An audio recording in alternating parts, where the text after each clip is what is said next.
Olá, queridos, que alegria! É um privilégio ter você aqui conosco mais uma vez. Nós estamos aqui em uma série da leitura do livro de Gênesis, enxergando a abundância divina das páginas de Gênesis. Eu sou o Pastor Márcio Santos, esse é um canal feito para abençoar a sua vida com muito conteúdo através das Escrituras. Seja muito bem-vindo.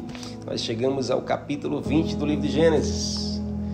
E esse capítulo ele é recheado. Esse capítulo fala que Abraão chega à cidade de Gerar e mais uma vez Abraão erra, mais uma vez Abraão mente diante do Senhor.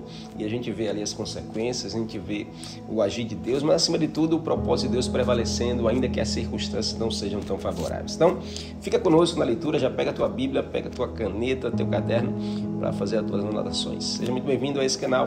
Vamos para mais um episódio.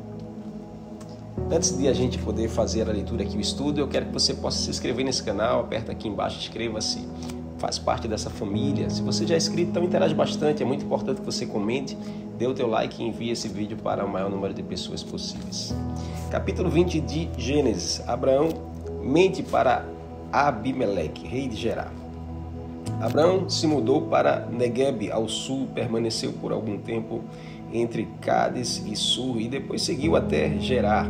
Enquanto morava ali como estrangeiro, Abraão apresentava a Sara, sua mulher, dizendo: ela é minha irmã. Por isso, o rei Abimeleque de Gerar mandou buscar Sara para seu palácio. Naquela noite, Deus apareceu a Abimeleque num sonho e lhe disse: você vai morrer, a mulher que tomou, ela já é casada. Uau!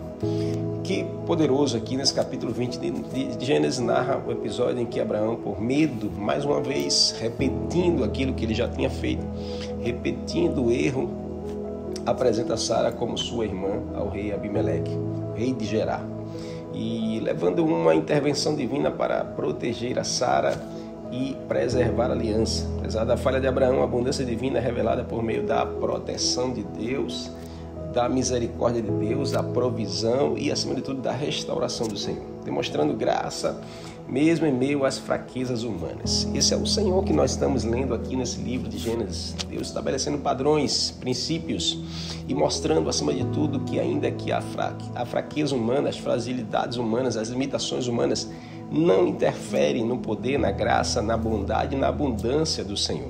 Isso não é razão de estarmos vivendo limitados, fraquejados ou em pecado. Porque aonde abundou o erro e o pecado, a Bíblia diz que superabunda a graça do Senhor. Então esse capítulo nós vemos aqui, primeiro que a gente vê a proteção divina para com a Sara e com Abraão. Abraão, temendo por sua vida em Gerar, naquela cidade, naquele povoado que era uma cidade filisteu. Então, uma cidade de filisteus, eles é um povo conhecido como inimigo de Deus. Então, Abimeleque leva Sara para tomar como esposa, vê aquela mulher formosa, aquela mulher bonita, e ele vai lá sabendo que era irmã, assim disse Abraão que era irmã dele, ele toma ela como esposa. E aí a gente vê Deus intervindo ali, a gente vê como Deus é abundante, como Deus ele é protetor, como Deus intervém em situações que fogem do nosso controle. A situação fugiu do controle da mão de Abraão por causa de uma mentira. Ele estava, mais uma vez, oferecendo a sua família, oferecendo a promessa de Deus, oferecendo o propósito de Deus nas mãos do inimigo. E aí você vê Deus intervendo, aparecendo a Abimeleque em um sonho e alertando que Sara é a esposa de Abraão, evitando que ele possa pecar, possa atrair a maldição sobre ele. Então a abundância divina é evidente na proteção de Deus, na proteção sobrenatural de Deus na vida da Sara, que é essencial para o cumprimento da promessa de Deus, da sua descendência por meio dela. Já pensou o erro que seria Sara deitando-se com Abimeleque e gerando um filho que não seria de Abraão? A promessa de Deus não iria se cumprir, mas Deus ele é fiel para cumprir aquilo que ele promete. E a gente vê a misericórdia de Deus aqui. Abimeleque, ele ouvindo Deus falar, e isso aqui é muito importante, Deus visita Abimeleque. Isso aqui é um destaque nesse texto para mim, é uma coisa muito poderosa e também Deus estabelecendo princípios aqui. A Bíblia diz que Deus visita Abimeleque em sonho e isso nos faz entender que ninguém pode limitar a ação de Deus, ninguém pode limitar o agir de Deus, ninguém pode dizer até onde Deus vai. Nós não podemos colocar Deus em uma caixinha, na nossa caixinha, achar que Deus ele só vai até ali, Deus só fala com essas pessoas. Não, a Bíblia aqui está dizendo que Deus visitou em sonho um filisteu, um homem ímpio, um homem que não era temente a Deus, um homem que não servia a Deus. Então não podemos colocar Deus em uma caixinha que ele não cabe. Não coloque Deus em uma caixinha que ele não cabe. Mesmo Abraão errando, Deus o chama de profeta. A Bíblia diz aqui, verso 6, no sonho Deus apareceu sim. Eu sei que você é inocente, por isso o impedi de pecar e não deixei que a tocasse. Agora devolva a mulher ao marido dela e ele orará por você, pois ele é profeta. Então você viverá. Mas se não a devolver, esteja certo de que você e todo o seu povo morrerão. Essa foi a palavra de Deus para Abimeleque, o rei de Gerar. Devolva Sara para seu marido. Ele é profeta. Uau, que poderoso isso. Mesmo Abraão errando, Deus o chama de profeta. Isso é fantástico, né? Isso às vezes não cabe na mente de um religioso. E nem todo mundo consegue compreender essa abundância, esse nível de abundância de Deus. Aqui, isso mostra que o propósito de Deus ele prevalece, ainda sobre a limitação humana. Aqui não é sobre perfeição, não é sobre perfeição, mas é sobre um padrão. O que nós precisamos aprender aqui? Nunca devemos nos afastar de Deus por nos vermos imperfeitos. Abraão se viu impossibilitado, se viu limitado, mas ainda assim Deus o chama de profeta. Então isso nos ensina que não é correndo para longe de Deus que nós vamos consertar e nós vamos transformar a nossa vida. É exatamente indo ao encontro, obedecendo, ouvindo a voz de Deus. Então aqui a Bíblia vai dizer que a misericórdia de Deus está estendida ali, em provisão e a restauração por meio da intercessão. Deus instrui Abimeleque a buscar a oração de Abraão. Deus instrui Abimeleque a buscar o profeta, descrito como profeta para que ele viva. Após Abraão orar, Deus cura Abimeleque, sua esposa e suas servas, permitindo que volte a gerar filhos. A abundância divina é revelada na restauração da fertilidade à casa de Abimeleque e na capacitação de Abraão para interceder de forma eficaz. Abimeleque tinha infertilidade na sua casa, então ele viu a possibilidade de pegar aquela mulher e ter filho, mas Deus vai lá e Deus não permite que um erro possa buscar acerto para outro erro. Não é errando que nós vamos consertar um erro. Nós precisamos entender que nós devemos confiar na palavra e na voz de Deus. A casa de Abimeleque foi curada quando ele obedece Deus. Ele devolve a Sara, ele busca a oração do profeta, o profeta ora e declarando cura sobre a sua casa. E a casa de Abimeleque recebe a restauração e a cura. Eu profetizo que assim será sobre a sua casa também.